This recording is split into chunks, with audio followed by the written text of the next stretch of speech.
O Marco é apenas um colega de trabalho, disse a minha esposa ao sair para o seu jantar corporativo. Nessa noite dormiu na casa dele. Quando descobri tudo, eu... Olá a todos, antes de começarmos o vídeo, por favor, reservem um momento para se inscreverem e clicarem no like se quiserem mais histórias como esta. Obrigado! Vamos começar. Os indícios começaram sendo subtis, quase imperceptíveis. Detectei mudanças na forma como me falava, risadas que cessavam abruptamente quando eu entrava no quarto enquanto ela mexia no telemóvel. Não sou excessivamente desconfiado, mas também não sou paranoico. Minha esposa sempre foi transparente e direta, mesmo durante as nossas brigas. Mas nas semanas recentes, algo no seu olhar se apagava ao me ver e brilhava quando olhava para aquela tela. Lembro-me daquela jantar quando recebeu uma mensagem. Viu-a, sorriu, mas em vez de responder, desligou a tela e pôs o telemóvel virado para baixo. Esse gesto deixou-me um sabor amargo. Quando perguntei quem era, disse que era alguém do trabalho, tirando importância. A sua resposta foi rápida demais, preparada demais. Comecei a reparar mais nos detalhes. As sextas-feiras já não pareciam cansá-la. Levantava-se mais cedo, arranjava-se com mais cuidado e saía com energia inusual para passar 8 horas a trabalhar. Também começou a chegar mais tarde. Às vezes avisava sobre reuniões prolongadas, outras vezes nem isso. Ao regressar, ia diretamente para a casa de banho onde permanecia mais tempo que o normal. Um dia cheguei sem avisar. Estava no sofá com o telemóvel, sobressaltando-se quando me viu. O que fazes aqui? Por que não avisaste? Perguntou como se tivesse interrompido algo sagrado. Pedi desculpa, mas o estrago estava feito. Vi os seus dedos bloqueando rapidamente a tela. Nada naquela reação era inocente. Depois veio a fase defensiva constante. Se mencionava que estava estranha, alegava cansaço. Se insistia, explodia. Vais interrogar-me agora? Explodiu numa noite quando comentei a sua atenção excessiva ao telemóvel durante o jantar. Cada tentativa de aproximação tornava-se discussão. Todas as conversas terminavam em silêncio ou acusações de que eu era inseguro e a vigiava. Mas não era insegurança, era intuição. Sentia-o na forma como seu corpo se tensionava quando a abraçava, em como escondia o telemóvel debaixo da almofada. Dormíamos juntos, mas a sua mente estava noutro lugar. Chegou aquela terça-feira memorável. Estávamos a ver um filme, algo que antes fazíamos com vinho e risadas. Desta vez não houve nada disso. A sua atenção saltava entre a TV e o telemóvel. De repente anunciou, fingindo casualidade, temos jantar de equipa na sexta pelo novo cliente. Disse-o sem me olhar, evitando a minha reação. Assenti sem perguntar, mas algo dentro de mim ativou-se, algo que levava semanas a crescer. Fiquei quieto por fora, enquanto por dentro já planeava. Não ia ficar passivo. Naquela noite, enquanto dormia ao meu lado, permaneci acordado a olhar para ela. Respirava tranquila, como se nada escondesse. Mas não conseguia esquecer os seus dedos nervosos no teclado, nem como já não me contava sobre o seu dia. A sexta-feira aproximava-se e com ela, a oportunidade de saber a verdade. Pela primeira vez em muito tempo, eu também tramava algo. Não era surpreendê-la com flores ou jantares românticos. O meu plano era segui-la. O pior foi não sentir culpa nenhuma. Só sentia a necessidade de saber se já a tinha perdido. A tarde da sexta-feira foi estranha. Estava animada, mas não comigo. Passou todo o tempo a enviar mensagens enquanto cozinhávamos. Quando perguntei se era sua irmã, respondeu sem levantar a vista, é do trabalho. Estamos a coordenar para amanhã. Tudo girava à volta daquele maldito jantar de trabalho. Contou como se davam bem ultimamente, como o chefe finalmente os reconhecia. Mencionou vários nomes conhecidos, exceto um. Marco disse-o com um sorriso que há semanas não via. O curioso foi que não deu detalhes. Apenas o Marco também vai, como mais um dado. Mas disse-o apressadamente, como precisando de o tirar de dentro. Esse nome ficou a dar voltas na minha cabeça. Naquela madrugada, enquanto dormia, fiz algo que me fez sentir mal, embora não arrependido. Peguei na sua mala silenciosamente e revisei a sua agenda. Estava vazia. Procurei o carregador, liguei o seu telemóvel e com dedos trêmulos tentei a senha de sempre. Funcionou. O histórico de chamadas estava limpo demais. Os chats do WhatsApp pareciam normais, exceto um contato sem nome, apenas números. Ao abri-lo, histórico apagado, mas ficava a foto de perfil. Uma imagem cortada mostrando parte do rosto de alguém em camisa formal. Não o reconheci, mas algo me dizia que era o Marco. Fechei o telemóvel e deixei-o exatamente onde estava. Regressei ao quarto sentindo que já não éramos apenas nós dois naquele espaço. A manhã de sábado foi ainda mais esclarecedora. Acordou cedo, passou mais tempo que o habitual no duche. Escolheu roupas que há meses não usava e maquilhou-se com um cuidado que reservava unicamente para eventos importantes. Nem sequer tinha posto tanto empenho para o nosso aniversário. Fingi continuar a dormir enquanto a observava através do reflexo do espelho. Estava inquieta. Contemplou-se repetidamente, ensaiando sorrisos. Às 8 deu-me um beijo na testa dizendo: "Não me esperes acordado, está bem? Provavelmente termino tarde." Assenti sem dizer palavra.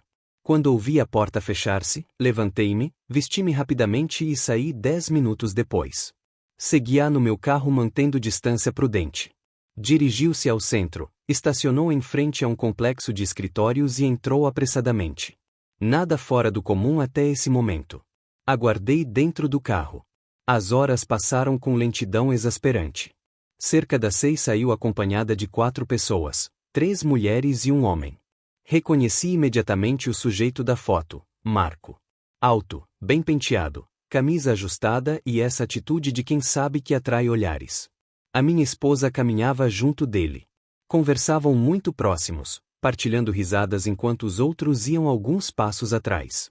Dirigiram-se a um estabelecimento próximo, um desses lugares com iluminação suave e música ambiente. Entraram todos. Fiquei a observar da esquina. Não sabia quanto duraria aquilo, mas estava decidido a não me mover. Passaram quase 2 horas. O grupo começou a dispersar-se. Primeiro saiu uma colega, depois outra. Finalmente ficaram apenas eles dois. Riam, as suas mãos roçavam-se sobre a mesa. Ele inclinou-se para ela e a minha esposa não se afastou. Experimentei uma mistura de repulsa, dor e uma estranha serenidade. Não era surpresa, mas confirmação. Estava ali com ele por escolha, não por acaso nem obrigação profissional. Esperei até se levantarem. Saíram do local, ela abraçou brevemente e subiram juntos para um carro. Não o dela, o dele. Segui-os, já não como marido ciumento mas como testemunha em busca de evidência concreta. O que presenciei oprimiu-me o peito como uma prensa. O carro do Marco percorreu ruas que me eram desconhecidas. Abandonaram o centro, apanharam a autoestrada para os arredores e entraram numa zona residencial sem comércios. Não havia restaurantes, bares nem escritórios que justificassem uma suposta reunião de trabalho. Desliguei as luzes do meu carro mantendo a distância. Tinha nós no estômago, as mãos agarradas ao volante. Vi como estacionaram em frente a uma vivenda de fachada simples mas acolhedora. Uma casa particular, não um lugar público nem de trabalho. Ele desceu primeiro, contornou o carro e abriu a porta do acompanhante como num encontro romântico. A minha esposa desceu sorrindo de uma forma que há meses não via comigo. Saiu devagar, sabendo que era esperada, e pegou no seu braço. Atravessaram juntos o jardim e desapareceram lá dentro. Eram 21h15. Esperei 1 hora, depois 2. Não houve movimento, ninguém saiu nem chegaram mais carros ou colegas. Aquele jantar corporativo era uma invenção exclusivamente para mim. Em algum momento considerei tocar a campainha, gritar o seu nome, exigir respostas, mas não o fiz. Não por cobardia mas porque algo dentro já se tinha partido. Não queria magoar-me mais confrontando uma realidade que já tinha diante dos meus olhos. Conduzi sem rumo, parei numa bomba de gasolina, comprei um café que não bebi e regressei à casa como um espectro. A madrugada fez-se eterna. Cada som fazia-me olhar para o telemóvel. Às 3h30 ouvi a chave na fechadura. Não acendi nenhuma luz, não queria vê-la nem ouvir desculpas naquela voz falsamente tranquila que tinha aperfeiçoado durante semanas. Entrou com passos silenciosos, deixou os sapatos na entrada como sempre e foi diretamente para a casa de banho. Ouvi correr a água. Estava a tomar duche. Quando saiu, Aproximou-se da cama e abraçou-me pelas costas como se esse gesto pudesse apagar tudo. Tivemos que levar a Marta, sentiu-se mal. Por isso não escrevi, o meu telemóvel descarregou. Desculpa, sussurrou com voz doce. Mais uma mentira somada ao edifício que levava semanas a construir. Fingi estar a dormir, não respondi nada. Deixei-a deitar-se pensando que mantinha o controlo. Na manhã seguinte levantei-me cedo, preparei café para ambos, sentei-me à mesa e esperei. Quando apareceu na cozinha, os seus olhos mostravam olheiras como se não tivesse descansado bem. Sentou-se e sorriu-me. O mesmo sorriso que vi através do vidro do bar. Dormiste bem? Perguntou como se nada tivesse acontecido. Assenti. Deixei que tomasse o primeiro gole de café antes de falar. Sabes que estive a seguir-te ontem à noite, não sabes? A sua chávena começou a tremer enquanto toda a expressão desaparecia da sua cara. Ficou completamente congelada. Não fiquei em casa ontem à noite. Fui atrás de ti. Presenciei tudo com ele. O que veio a seguir foi um silêncio esmagador. Não houve negação. Não surgiram justificações rápidas. Apenas baixou a cabeça. Ali compreendi que tínhamos chegado ao fim. Há quanto tempo isto vem acontecendo? Interroguei. Custou-lhe bastante antes de responder. 2 meses aproximadamente. Começou sendo apenas conversas, depois já não consegui travá-lo. Ele devolve-me sensações, de antes. Não levantei a voz, também não chorei. As suas palavras saíram com uma franqueza mais feroz que 1000 pretextos. Nunca o planeei, simplesmente aconteceu. Mantive-me calado. Não me interessava conhecer os seus sentimentos por ele, os seus planos de separação ou se procurava a minha compaixão. Tudo tinha perdido relevância. O engano transcendia o físico. Abrangia cada momento anterior, as alegrias que já não partilhava, as noites virando-me as costas, as palavras encobrindo realidades. Acabei o café, levantei-me, e enquanto me observava fixamente, soltei as minhas últimas palavras necessárias. Acabaram-se as mentiras. Não partilhes mais a minha cama se já partilhas a dele. Acabou. Ficou estática quando me afastei. Permaneceu ali, imóvel, pressionando a chávena entre as suas mãos. Caminhei para o quarto, tirei a mala do roupeiro e comecei a enchê-la desordenadamente.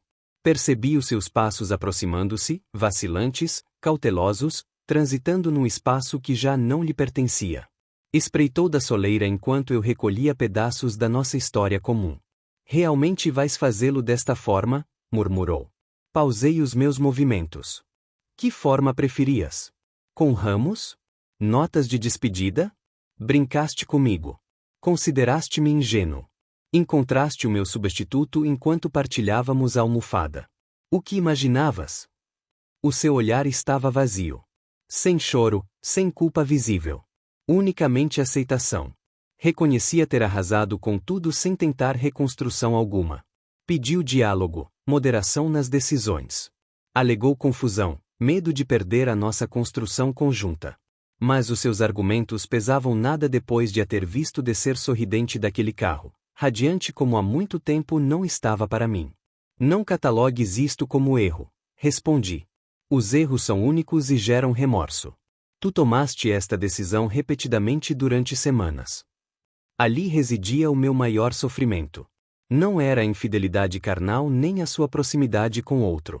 Quebrava-me imaginar as suas risadas partilhadas, os momentos em que a sua mente estava com ele enquanto me abraçava ou professava amor. Inclusive na véspera tinha-me sussurrado amo-te ao deitarmos-nos. Falsidade sobre falsidade. O seu carinho era já só eco vazio. Saí definitivamente nesse dia. Não esperei mais diálogos. Evitei gritos e destruição. Não lhe concederia espetáculos melodramáticos. Fechei sabendo que deixava para trás quem já não era minha, nem eu aspirava a possuir. Procurei alojamento afastado para refletir. Os dias posteriores investi-os em purgar. Não espaços físicos mas mentais. Eliminei o seu contato. Pedi à minha irmã para retirar as minhas últimas pertences. Anexei uma nota escassa com documentação legal de separação. As explicações sobravam. A nossa relação não era amor mas inércia cadavérica. O maior desafio foi desaprender hábitos, acordar sem a sua presença, não aguardar mensagens tarde, não ouvir avisos sobre reuniões prolongadas. A quietude tornou-se a minha companheira. Quietude que magoava mas libertava, pois embora deixasse cicatrizes, eliminava o peso das falsidades diárias. Não mais especular sobre destinatários de sorrisos. Não mais sobressaltos com notificações. Claro que doía, mas era sofrimento limpo, não o gotejamento tóxico dos meses anteriores. Paulatinamente iniciei a minha reconstrução. Sem vinganças, sem mexer em detalhes mórbidos. Era desnecessário conhecer encontros ou localidades. Bastava saber que escolheu outro enquanto ocupava minha cama. Suficiente. A confiança quebrada não admite remendos com nostalgia ou perdões. Simplesmente parte-se definitivamente. Aquela jornada da fictícia reunião corporativa marcou o nosso verdadeiro fim. O posterior foram restos. Finalmente optei por abandonar os destroços. Passadas 2 semanas tentou comunicar 3 vezes. Primeiro um lacônico desculpa descontextualizado. Depois, extensa missiva repleta de tentativas justificativas para o irreparável, solidão percebida, olhares diferentes, pressões profissionais, confusão sobre limites transpostos. Eliminei tudo sem responder. A terceira tentativa foi gravação de voz. Inevitavelmente reproduzia, chorava. Não chorava por arrependimento genuíno, mas como alguém que tinha perdido o controle daquela narrativa paralela que construiu. Dizia sentir a minha falta, sentir-se vazia, que o marco não resultou ser o esperado, que a nossa relação era autêntica. Causou-me riso, não por crueldade mas pelo ridículo da situação. Quando destróis algo verdadeiro por uma ilusão passageira, o remorso chega inevitável. Mas já era tarde demais. Contactei um advogado. Procurava simplicidade, não espetáculos, apenas uma separação limpa e expedita. Arrendávamos a nossa habitação, não havia descendência, poucas posses partilhadas salvo memórias. E essas não se dividem equitativamente. Enterram-se ou carregas com elas. Não opus resistência alguma, assinou em silêncio absoluto. Essa passividade, essa rendição sem batalha, confirmou que a nossa relação tinha morrido muito antes daquela noite que a segui. Já estava acabado, só lhe faltava coragem para o confessar. Esperou que eu o descobrisse sozinho, como se deixar que tudo explodisse naturalmente fosse menos doloroso. Mas foi infinitamente pior. Vários conhecidos em comum perguntaram o que tinha acontecido. Fui parco em detalhes. Não pretendia expô-la publicamente. Não por consideração por ela mas porque falar do assunto revolvia-me o estômago. Não tanto pelas suas ações mas pelo que uma vez representou. É difícil presenciar como alguém a quem entregaste tudo se transforma num desconhecido que só provoca mal-estar ou desprezo. Existem enganos que transcendem o físico. Não só partilhou o seu corpo com outro, também o seu tempo, a sua energia, as suas alegrias, a sua companhia. Tudo aquilo que devia ser nosso entregou a alguém mais enquanto eu recebia migalhas. Certo dia via no centro. Estava sozinha numa esplanada, absorta no seu telemóvel. Não me detetou.